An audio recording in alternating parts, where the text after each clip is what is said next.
Happy new year ढिलै भए पनि सबैजनालाई। मेरो चाहिँ बल्ल कामबाट फुर्सद भएर बल्ल बाहिर निस्किँदैछु। म कहाँ जाँदैछु हेर्दै जानु होला। जाँदा जाँदा यति आकाश चाहिँ धेरै खुलेको थिएन, त्यही पनि पुलको बाटो थियो। भिडियो खिच्दै नेपाली गीतमा रमाउँदै हिँड्दै थिएँ।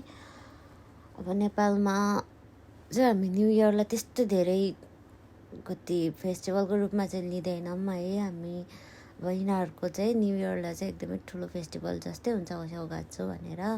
हामीले दसैँमा ठुलो मान्छेबाट टिका लगाएर पैसा पाउँछ। यहाँ पनि यिनीहरूले हो त सिधामा भनेर ठुलो मान्छेले सानो बच्चाहरूलाई चाहिँ पैसा दिने गर्छ। जे होस् यिनीहरूको यो औँसी र हाम्रो दसैँ चाहिँ एउटै लाग्छ है। मलाई चाहिँ अलिअलि मिल्नजुल्न जान्छ, रिलेट हुन्छ है मलाई चाहिँ।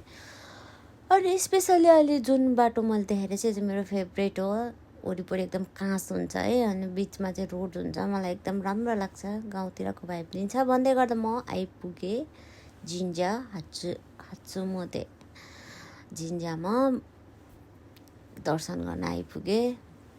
लाज लागिरहेको थियो, त्यही पनि अलिअलि फोटो खिच्दैछु। भिडियो गर्न पनि लाज लाग्छ मलाई त, त्यही पनि ट्राई गरिरहेको छु।